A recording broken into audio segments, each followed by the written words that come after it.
So, one of the things that I have said consistently on this podcast, on radio, and this, that, and the other, that the best acquisition that the Falcons made this offseason wasn't a player, it wasn't a trade, wasn't a free agent signing, wasn't a draft pick, wasn't any of these things.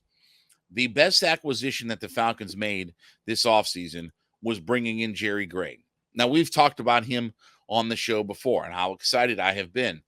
Jerry Gray, obviously a longtime defensive coach, defensive coordinator, um, was a defensive backs coach for years in the NFL. He's been hired on to be both the assistant head coach for Arthur Smith and working with Ryan Nielsen on defensive coordinator. Now, look, say what you will about Ryan Nielsen, but he's never been a DC on his own and been calling plays and things like that. He was the co-DC for the Saints, okay? And he didn't call the plays. That's like, again, that's like making me the defensive coordinator. That's like making me co-DC.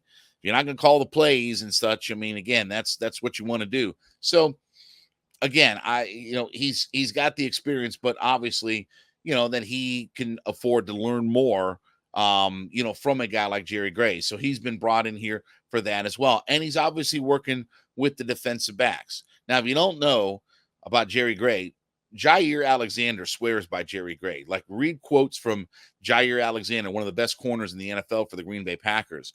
He's had a big influence on Jair Alexander's career, has Jerry Gray. So he's got nothing but good things to say. And he's even said this after he's been gone. But he's had a lot of influence on Jair Alexander. And then back in 2010, when he was the defensive backs coach for, the Seattle Seahawks, they had a couple of rookies on their team at that time in Earl Thomas and Cam Chancellor. Did those guys turn out okay? Oh, okay. All right. So again, he's had a big influence on some of the best defensive backs in the NFL. And I thought it was on full display last Friday night. We can talk about backups and this and that and, who played and who didn't play or this, that, and the other. But you saw some tendencies and influences from our defensive backs that we haven't had in a while.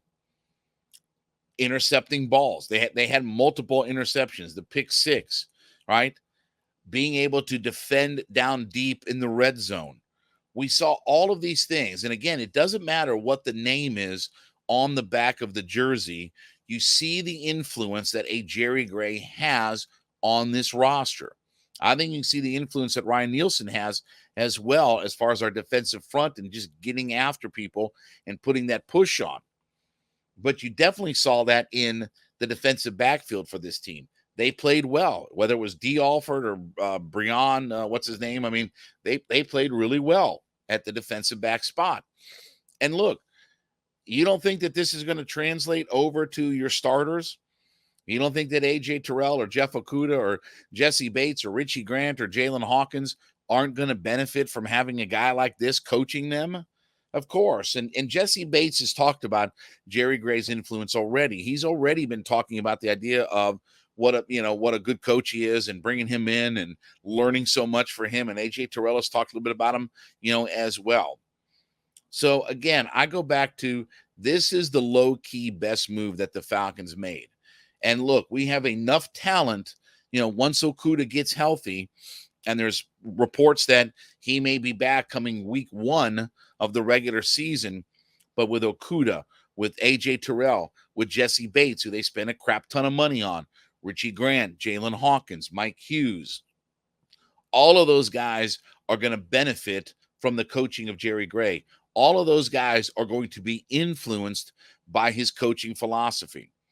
He's talked a lot about in the offseason about, like, for instance, taking a Jeff Okudah. He said, I want to see the Jeff Okudah that was at Ohio State. I don't want to see him with the Detroit Lions. I want to see the Jeff Okudah who was at Ohio State and made himself into the number 3 pick in the draft. Like, I love those kinds of things. And again, he's going to have a big hand in influence. But you already saw those first steps on Friday. The defense looked and played differently in the backfield. We don't normally intercept passes, right? We only had, and we talked about this last week, we only had 17 turnovers on the year.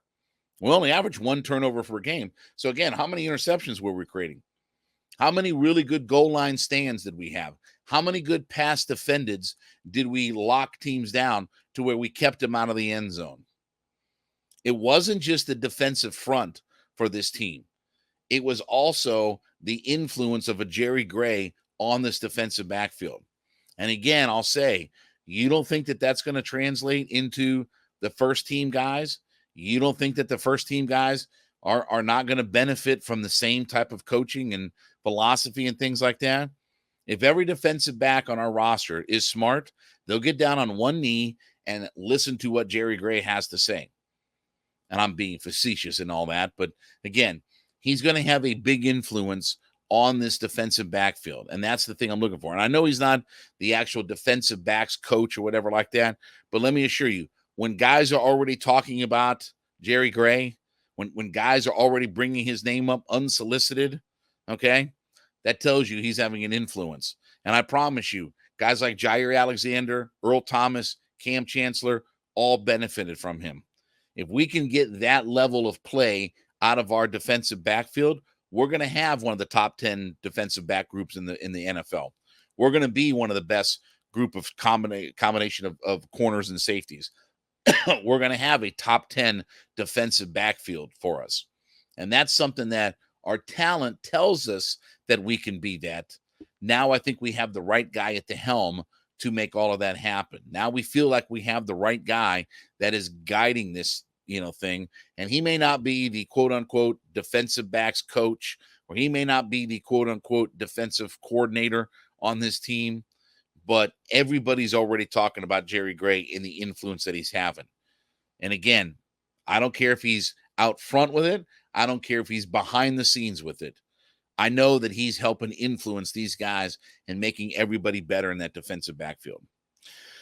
All right, as you listen in to Hittin Hard, make sure you go into whatever podcast platform that you listen on and let us know that you're an everyday listener to the program. So we call them our everydayers, and we do thank you so much for being a part of our growing community. But let us know that you're an everydayer to the program, listening in 5 days a week.